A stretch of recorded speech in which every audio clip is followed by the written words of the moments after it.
Welcome to Past, Present, Future, the Full Circle podcast. On this podcast, we will be speaking to artists, managers, label owners, stylists, really anyone involved within the UK music and rap industry. The aim is to give you a full circle overview on their life, their past, their present, and obviously their future.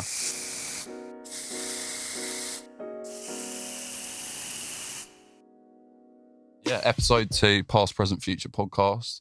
We're here with Jordan A. So I'm incredibly excited to speak to him, not only for his DJ background and wealth of knowledge within the industry, but also he's incredibly multi-talented, which we'll get into later within the podcast.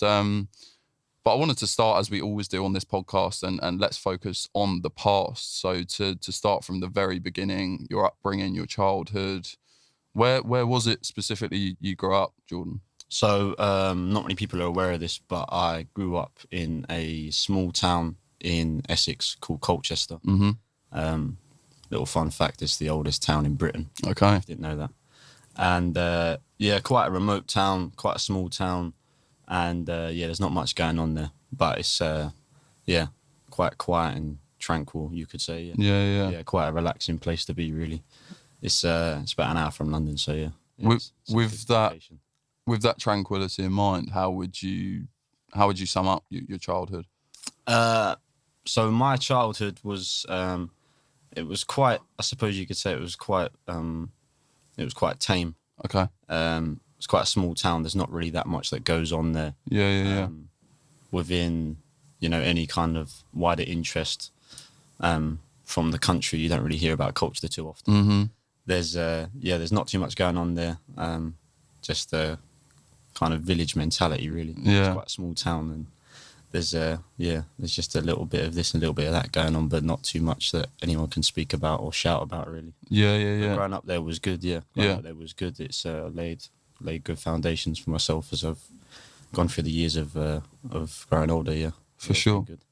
You reference, interestingly, and I've not heard it referenced before, village mentality. What does a village mentality look like? The best way to describe it, I feel, is Colchester is a really small town, and a lot of the people that are there are from there and don't leave there. They're stuck in a box. Yeah, it's quite a small town with not that much going on, and there's not really that much happening, and most of the people that are there now were probably there 20 years ago and could potentially be there in 20 years' time. Okay, I understand. It's kind of a place where a lot of people just sort of hover around, and I always try to break those kind of those thoughts of others and break out of the bubble and do things differently. Yeah, that's interesting. So I guess what you're saying is essentially their aspirations are potentially very low, and they're content with staying in Colchester their whole life, having a family there, having a 9-to-5, never moving out. I guess with that in mind, and that you're surrounded by that influence, what do you think birthed your, I guess, belief, aspirations and goals to do more? I've definitely got to give an honourable shout out to my mum. She's really a real kind of inspiration. She's a massive motivator. She's always done things differently. She's always done things that are kind of unique, and she's just a really driven individual. And throughout my life, she just always kind of instilled that within me. And, I've just picked it up and used it to my advantage and developed it as I've grown older. So I've got to give honourable shout out to my mum if she's watching. Shout out. No, that's interesting. I think it's always good to understand, because essentially I think that our upbringing within the first 5-10 years of your life, that is what is going to, more often than not, shape your later life. So it's interesting to understand from your perspective what gave you that, I guess, vision for more, and it seems like that stemmed from your mum. Who was it you grew up with specifically? So I grew up with my mum, my dad. I've got an older brother as well, and I've got an older sister too. So the family home was a little bit hectic, busy. But we're all similar kind of ages. We're all within 5 years of each other, so we're all kind of from a similar kind of time frame in kind of what we would understand culturally and what we would have grown up and been around as kids. So yeah, I've got one brother and one sister, and mum and dad in the family home. Yeah, yeah, it was good. Growing up in Colchester was good with a good family, good background. Yeah, so yeah, thankful for that. No, 100%. What was school life like? Yeah, school life.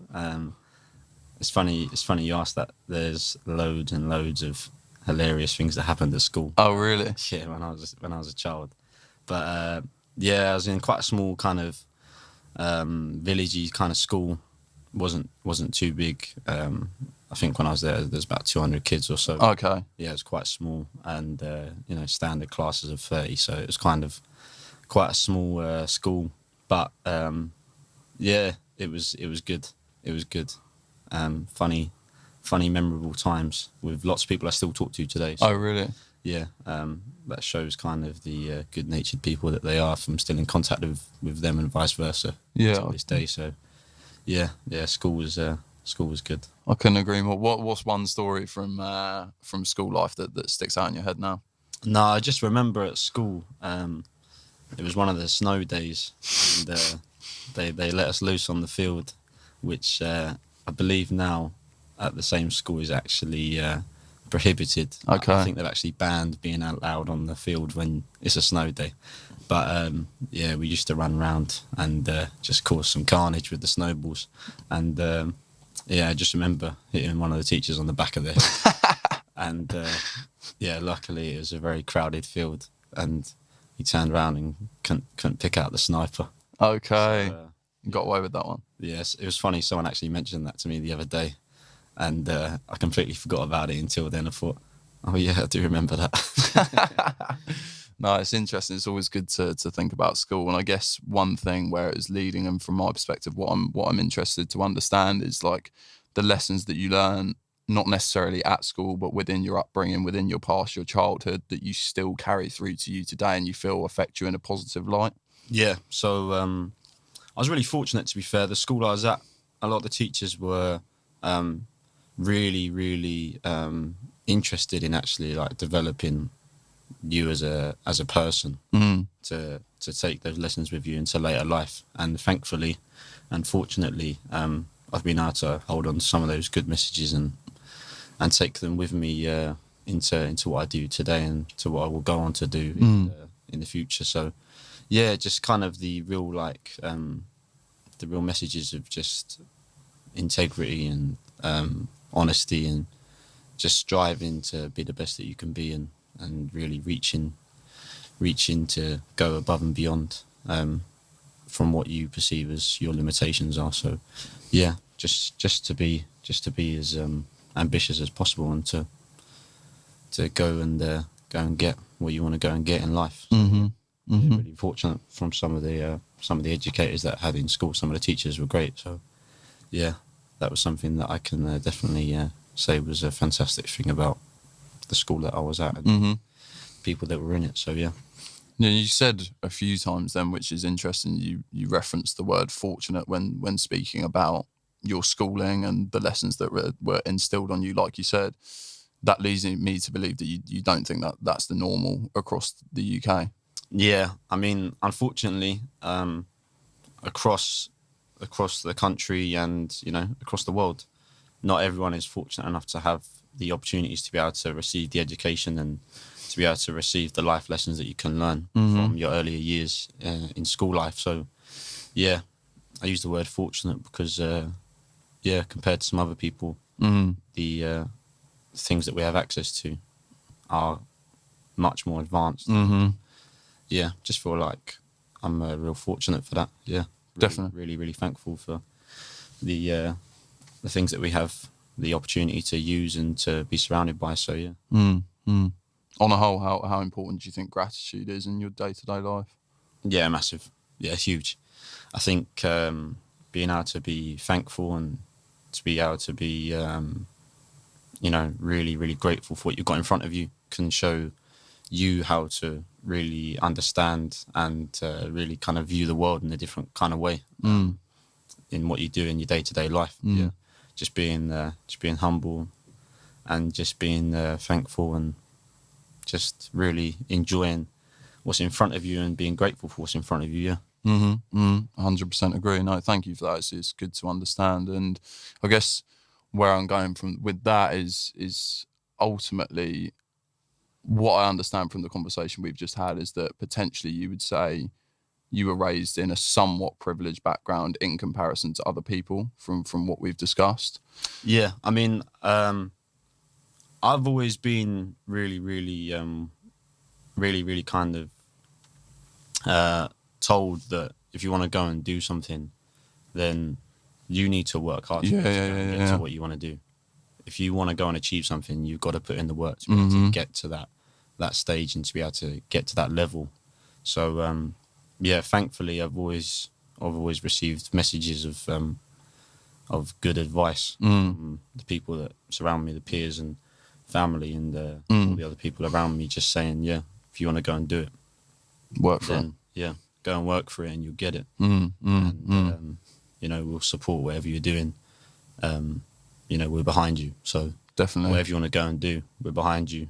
Go and be creative. 100%. And Go and be you. Yeah. And really, what I want to understand is, with that background in mind, how were you received in the industry when you entered into it? And also, what age were you when you did enter into the industry? So I entered into the music industry when I was at the age of 17. So, yeah, I was well received. Yeah. I've always been someone that's really kind of focused on building strong and good relationships with other people. How do you do that quickly? I just feel like you've just got to be yourself. Just be your honest and true self, and how that is received by the other people, you know, will reflect in how they respond back to you. And just be true to yourself. Just be you. Just be honest. Just be humble. Just be kind. Yeah, just be a good person, and yeah, you'll receive good things back. Have there ever been any moments when you felt like you've had your upbringing, your past, where you've come from, held against you? I definitely can say that perceptions wise, you know, there's still in the UK, it's breaking down slowly, but there's still in the UK the strong perception of, if you're not from London, then, you know, what are you doing as such? You know, if you're not from London, like, who are you? And unfortunately, still today, I mean, it's slowly breaking down, but unfortunately, still today, there is, you know, kind of visible evidence of that throughout the country. You know, where people that are really talented individuals are not provided with the platforms that they should be provided with and the exposure they should be provided with, potentially because of where they are located or where they're from. And yeah, it's breaking down slowly but surely, I think. But yeah, I think it can also bring some barriers and glass ceilings that you've got to smash through and break through. But yeah, it can be difficult, I feel. Yeah, it sounds like from what you've just explained that potentially you sat here now, the age that you're at, going through the things that you've been through, that you've not necessarily come to terms with it, but you've learned to maybe contain your emotions on it. But back in the day when you entered into the scene, like you said, at 17 years old, how did you feel about those glass ceilings that you referenced you had to smash through, potentially unjustly?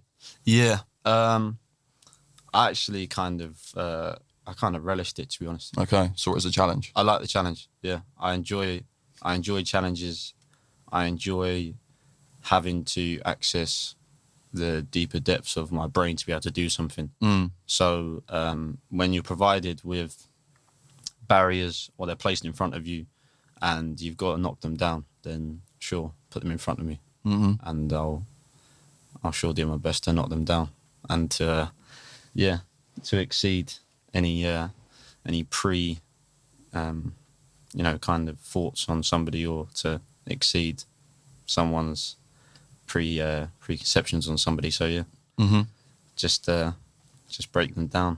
Yeah, it's a great answer. Smash through them, and yeah, keep it moving. Well, what advice would you have to other people that you feel like are potentially in Jordan A's situation as a 17-year-old facing these glass ceilings? What advice would you have to them? I think you just got to believe in yourself. Mm. You know, there's a reason you're doing what you're doing, whatever field that is in, whatever industry that is in, Mm-hmm. and just believe in your ability and believe in what you can do and what you know that you can do, Mm. and yeah, just use that to your advantage and be unique. Mm. Everyone's different, so project yourself as you, Mm. and the people will accept you. And you know, there's always people along the way that they won't like what you're doing, or they will love what you're doing. Mm. You know, that's just life. Mm-hmm. So you know, just be yourself, just be you, and just be the honest version of you, and the people will accept you for you. So yeah, just be you. Couldn't agree more. Couldn't agree more. It's great advice, and it takes us seamlessly on to the present, really. So coming from that 17-year-old to being where you are today, doing what you're doing. So I think it's a fascinating past section of the podcast, and thank you for being so honest and for shedding light on specific topics. My pleasure. Is there anything from the past that we haven't touched upon that you'd like to bring to light for anyone listening? If I was going to give any advice to somebody, it's definitely something that I was taught from my past, and it was to focus on your ability and not the things that you can't do. So focus on what you can do, and then build upon that and develop that, and take that further and take that with you throughout life, and focus on the things you can do and improve those. And you know, don't worry or stress over the things that you feel that you can't do. And yeah, just develop yourself in the best, well-rounded way that you possibly can. Yeah, I was told that at the age of 12 years old, I think. Yeah, 12 years old. The teacher said to me, focus on what you can do, don't stress over what you can't do, and the thing that you can't do will come around and be moved into the section of what you can do. So yeah, that'd be a message that I'd give for yeah, just building yourself. It's great advice. It's great advice. And yeah, like I say, so it really does bring us onto the present. And one thing that I referenced within the intro to this podcast is how multi-talented you are and the vast array of abilities that you do have that are potentially not on show or people don't see. So Yeah. it really brings me on to asking, for those people that don't know, what is it you do? What are your scale of abilities? And then we can kind of go on to talk about what you love doing the most. Yeah, so I would like to describe myself as multifaceted. I'm a DJ. I also work in promotions, which incorporates radio plugin and PR. And I also have and will be on potentially your screens in some form. Okay. Yeah, in some shape or form. I featured in a few films, and I've also featured in a few adverts for a wide range of brands, and for a wider range of kind of films too. So yeah, I spread myself wide. Yeah, that's the best way I could describe it. Yeah, no, it's a good description. And I think focus, because I think a problem that I have, to be completely transparent, is I'm so driven and I have such self-belief that sometimes I find myself too widespread. So I think I can do this, I can do that, I can do that, I can do that. And then ultimately you're spending potentially 20% of your time on 5 different things. Yeah, you get too widespread. So yeah, I wanted to ask you, within those different abilities that you have, how do you choose what to focus your time on? And also, is there a conflict of interest against what potentially you're best at, what potentially earns you the most money, so you prioritize time on that, but actually you love doing this thing the most? Yeah, I mean, I've always worked on whatever I am most passionate about. Okay. Is what I will pour the most into. And at present, what is that? At present, that is a balance of DJing as well as widening the brand of myself through what I do within the music industry in relations to PR and artist relations. And, you know, really spreading the awareness of the great music that's coming out of the UK right now. So, yeah, balancing between growing the brand as a DJ, and then alongside that, growing the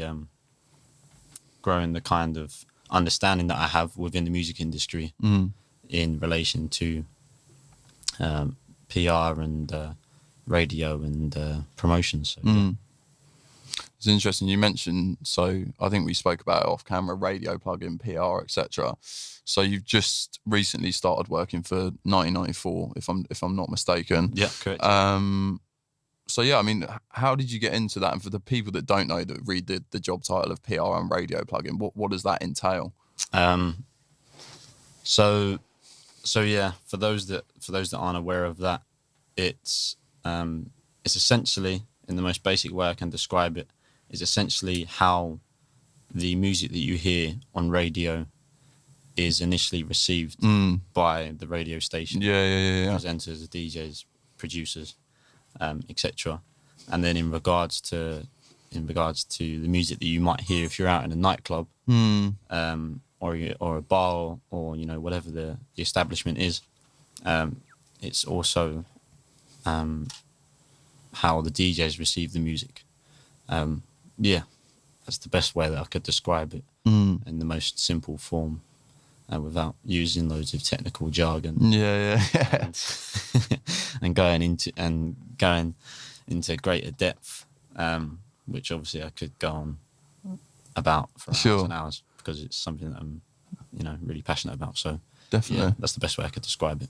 No, thank you. And I think one thing from my perspective, but I think from a lot of people's perspective within the industry that are young within the industry, they don't really understand the cogs that get the music wheel moving, so to speak, to becoming commercially successful. So I think it'd be great to understand from your perspective how many people you believe in their early years are naive to the cogs behind, and really like what their expectations are of how to get the music there, and really how much they don't understand the work that goes on behind the scenes. Yeah, for sure.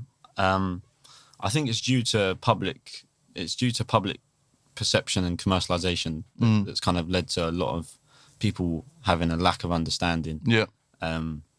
You know, a lot of people don't understand the process, you know, as you mentioned, don't understand the process behind the scenes that has to be implemented and in place for these things to be able to happen, that the wider community can see. So yeah, lots goes on behind the scenes.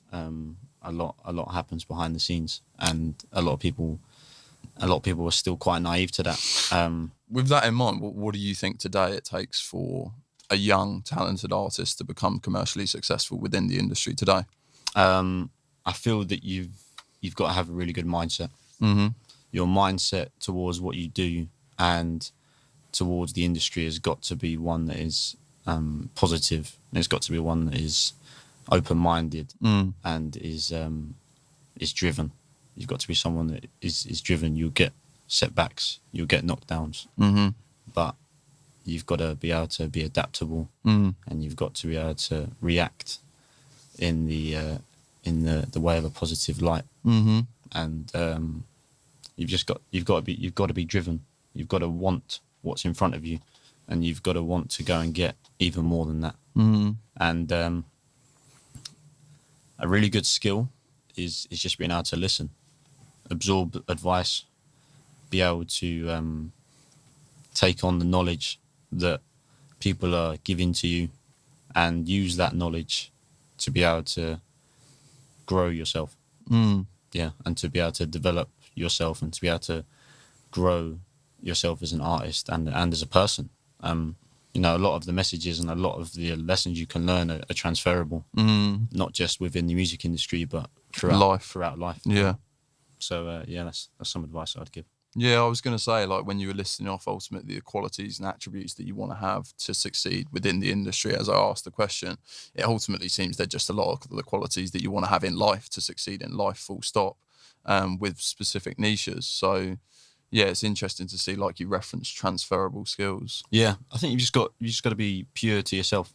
just be your real self, and it will reflect in your music. The more passionate you are about something, and the more passion that you pour into something, the more organic and natural and real it is. You know, if you're putting your real passion and your passions for whatever it is in life into your music, you know, then you are being true to yourself, and you're also being true to the people that receive your music, and people buy into, and people respect people showing themselves, and revealing parts of yourself and your inner self that other people might not be aware of until they see that side of you. So just be pure and real within the music that you make and the things that you do. Yeah. Quick one. We work with a lot of up-and-coming urban artists across the UK who are seeking press assistance, radio airtime, creative marketing solutions, and really all-round artist development within an industry that is constantly evolving. Which is why when we had the opportunity to partner with the 1994 Collective on this podcast, it made perfect sense. So to any aspiring artists that are seeking commercial success, please do get in contact with the 1994 Collective and let them know we sent you. 100%. So we kind of discussed the DJ side of things. We've also discussed your role within the PR and radio plugin. But what else is it you're doing at the moment, or is that essentially we covered the full circle? Yeah, they're the two main things. They're the two main things that my focus is placed upon. I also do modelling. I also do a little bit of film work as well, and adverts. So, yeah, that kind of brings it round nicely and kind of contributes to who I am and what I do. So yeah, definitely. And with that in mind, in terms of, let's say there's a contentment scale, on a scale of 1 to 10, where you are right now in the present moment, how content are you? Yeah, I think I put myself at about a 7.58. I think there's always room to improve things. There's always room to grow and develop. And if I put myself any higher, I'd be doing myself an injustice.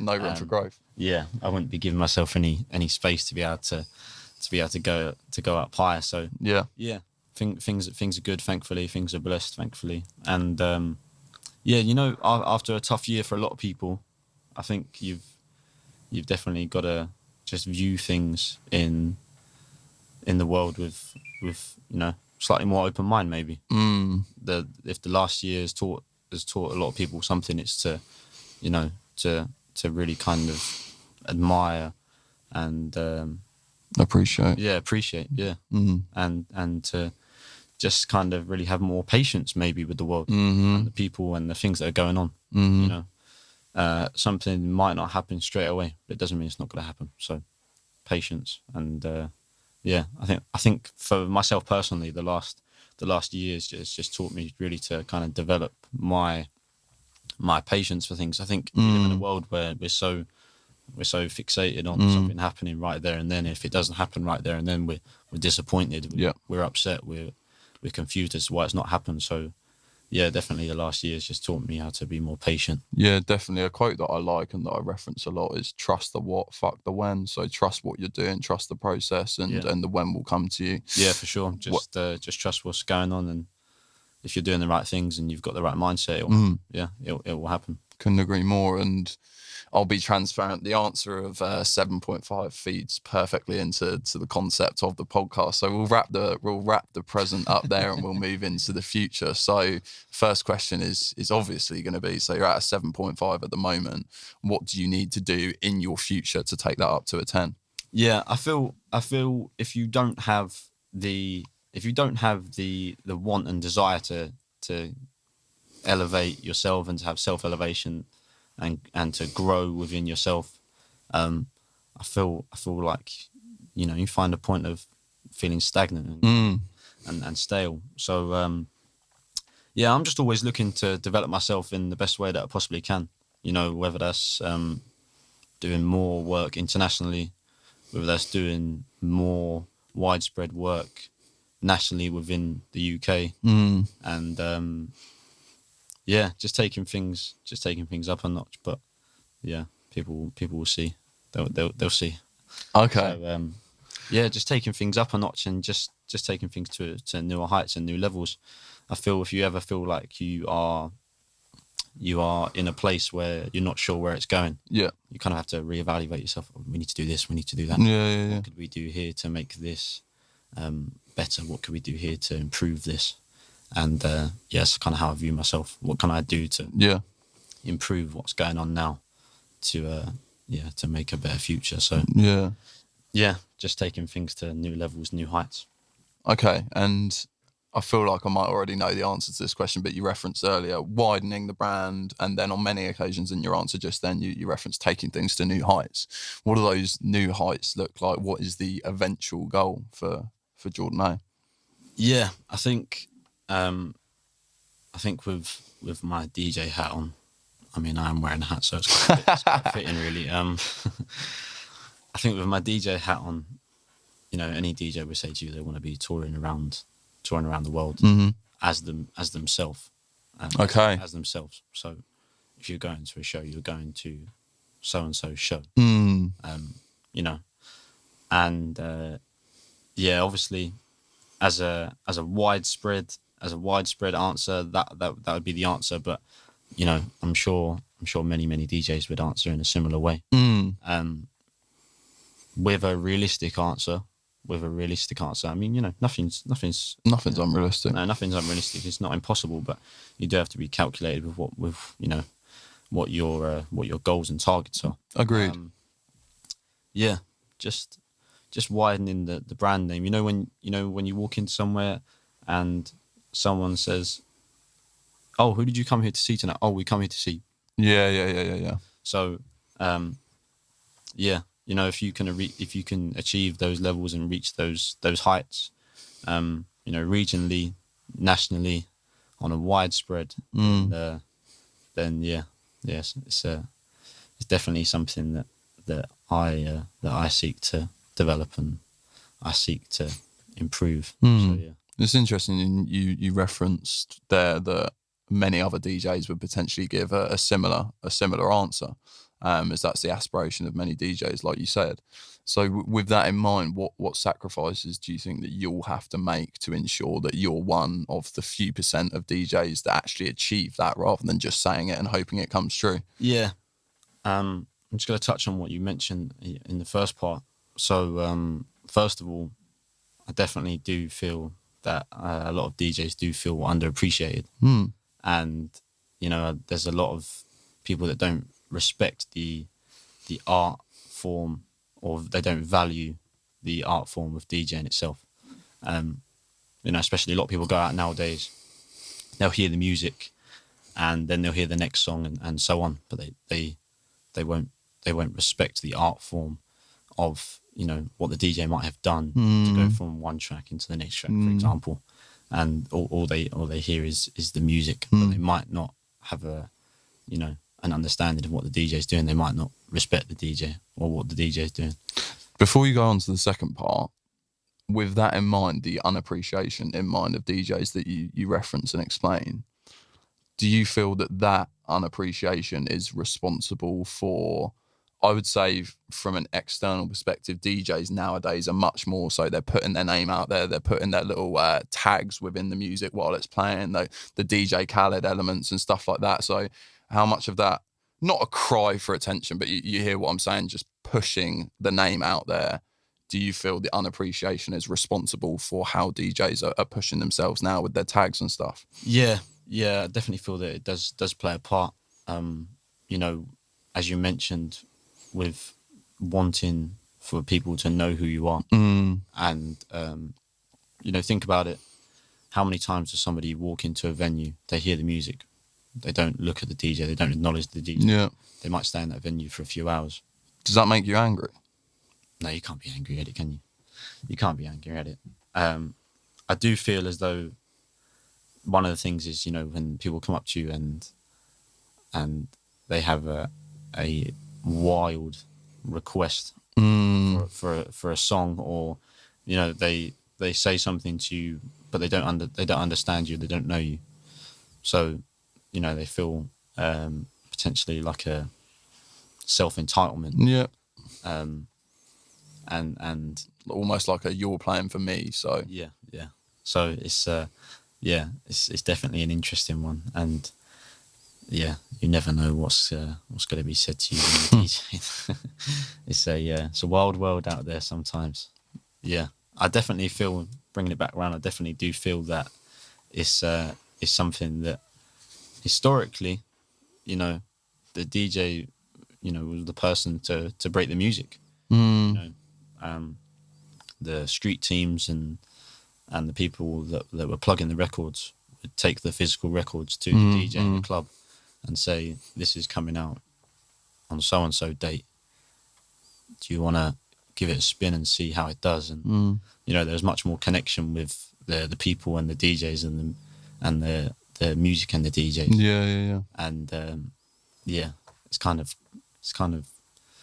gone away a little bit, but so is the times. You know, the times we're in a different era, we're in a different culture, we're in a different world right now. So yeah, it's definitely changed. It's definitely something that is different for sure. Yeah, it's interesting. It's really interesting. And I mean, just to touch upon the sacrifices that I referenced within kind of the last part of that question, we kind of gone off on a bit of a useful and and interesting tangent. Yeah, but I mean, to go into those sacrifices, and I guess what I want to understand really to tie up the future element of the podcast is these sacrifices that you're inevitably going to have to make.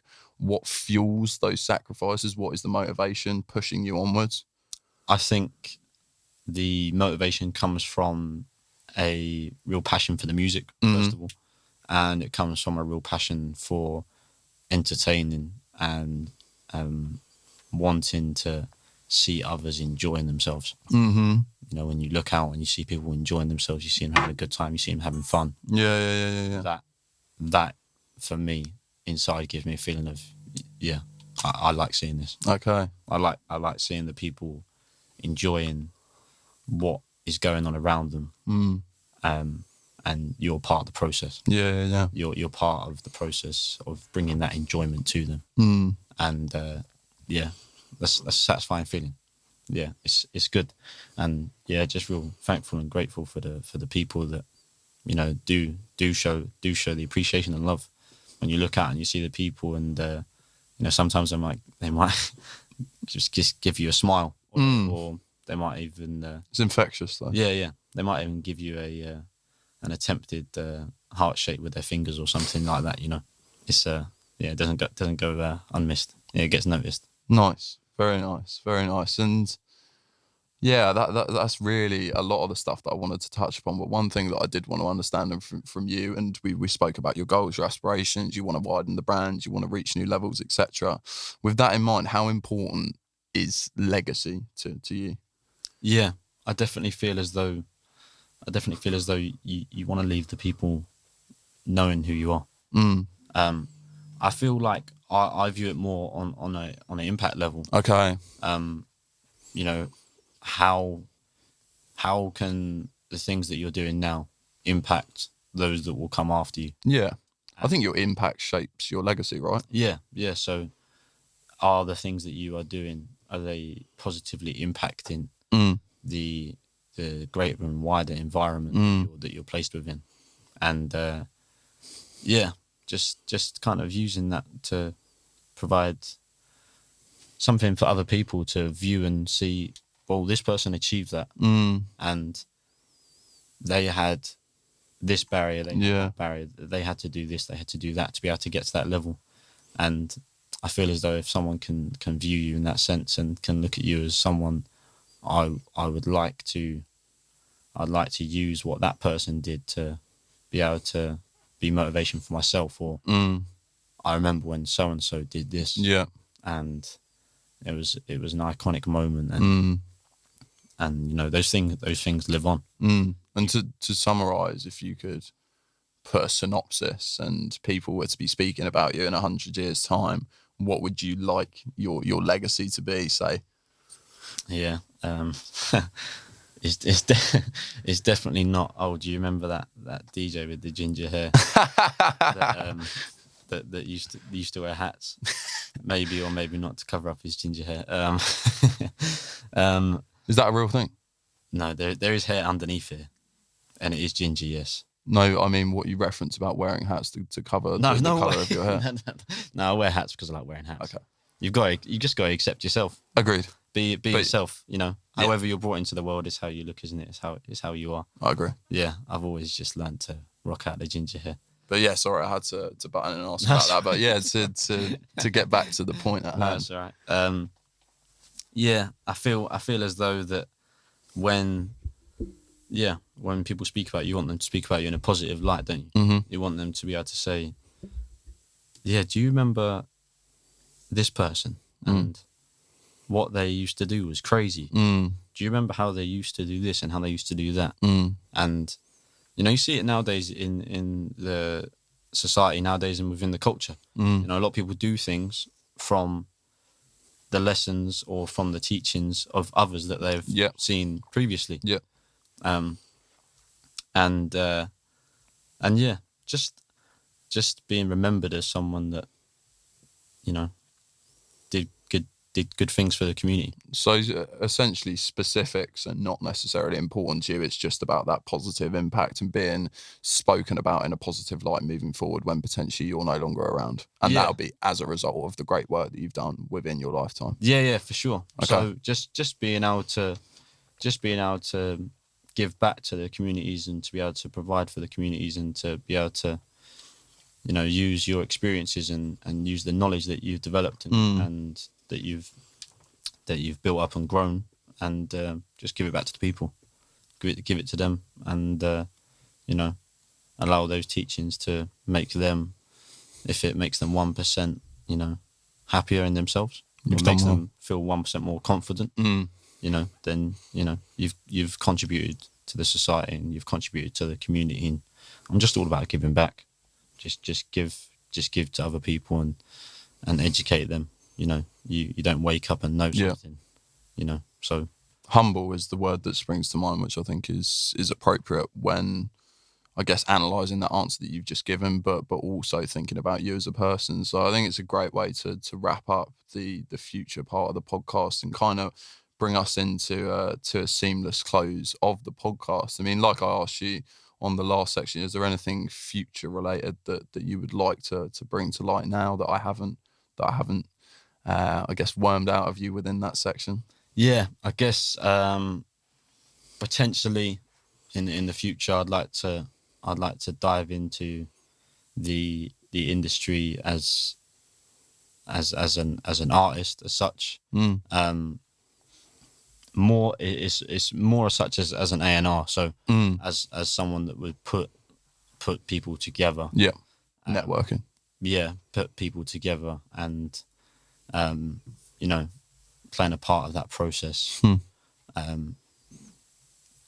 don't know I don't know how to describe it right now, but as the name might come to mind, it might be Jordan A Presents. Yeah. And it might be singles, it might be EPs, it might be projects. Yeah. And it falls in alignment with what you referenced earlier about widening the brand, I guess. Yeah. Just bringing other people together to just make good and wholesome music. Yeah. Just connecting people that might be unaware of each other at this current moment in time, and connecting them together to make pure, organic, true-hearted music. It's a great answer. So I'm glad that I asked you. Well, again, thank you for all the knowledge that essentially I think you've just dropped within that section of the podcast and within the totality of the podcast as well. I think for anyone watching, listening this, that's an aspiring artist that wants to become a manager, that wants to get into the behind the scenes element of the PR stuff, I think there's so much knowledge there for them to take, to dissect, and then to influence them in their later careers and hopefully play a part in making them successful. So thank you for the knowledge and for the honesty and for articulating it so well as well, which I think is important. So I'm going to tie the podcast up. So episode 2, past, present, future, with the 2 questions that we will continue to ask every guest we have. So to start, one thing that I'm intrigued about is unanswered questions. So within the UK rap industry, whatever you want to brand it, What would you say is like an unanswered question that you would like light shed on? I definitely feel that, you know, it's definitely something that comes up a lot in conversations, and it's you know, a lot of people question, is so and so really doing the things they're saying they're doing? Is so and so really in that mind space of what they're saying? And yeah, I feel for a lot of people, you know, that's something that, you It's know, interesting. yeah, they might find interesting. It's always great to see artists express themselves, you know, verbally through conversations, and Yeah. and kind of explaining or touching on and speaking about the kind of greater depth of their backgrounds, and it kind of brings the connectivity from the consumer to the artist a little bit closer, and it can make people and help them understand. Yeah. So yeah. So maybe to brand that, it would be the authenticity of the artists and what they're speaking about. You would like light shed on how authentic all artists I mean, are. I personally am not really bothered by that, But for the you know, the consumers might be. okay. I think that's a great answer. So yeah, it's interesting. I guess we're trying to understand from, we have 50 episodes and there's a pattern. Okay, so 35 people have said this. Do we focus our attention on that and try and uncover the answer to these somewhat unanswered questions, which is interesting. So thank you for that. And yeah, we'll see what people think. Comment below what you think as well. We'll obviously utilize all the answers that come through. So last thing that we have to ask you to do is nominate one person within your catalogue of connections. So that could be a manager, an artist, a DJ, a label owner, a stylist, for sake of example, anyone that works within the industry. Who do you nominate to come on this podcast next? And you can talk into that camera, looking right between the eyes. I most definitely would like to nominate. God, you know, this is a difficult question. This is a difficult question. You threw everyone in there: artists, managers, stylists. Yeah, you went to greater depths. I would like to nominate. Yeah, I'd like to nominate Cess from Too Loud. Cess from Too Loud, and yeah, I'm gonna go for two here. I know you said one, but Two's perfect. I'm gonna go for two here. I'm gonna go for Cess from Too Loud. Yeah. And I'm going to also nominate Balance. Okay. Who manages Tiz East. Interesting. I rate the answers. I know them both. So we'll see if we can make that happen. But from me to you anyway, and to wrap the podcast up, thank you ever so much for your time. It's been amazing, inspiring, and knowledge enhancing to be sat opposite you today. So I appreciate it. No, thank you very much. I appreciate the platform, and I appreciate what you guys are doing for the culture and the community. So thank you.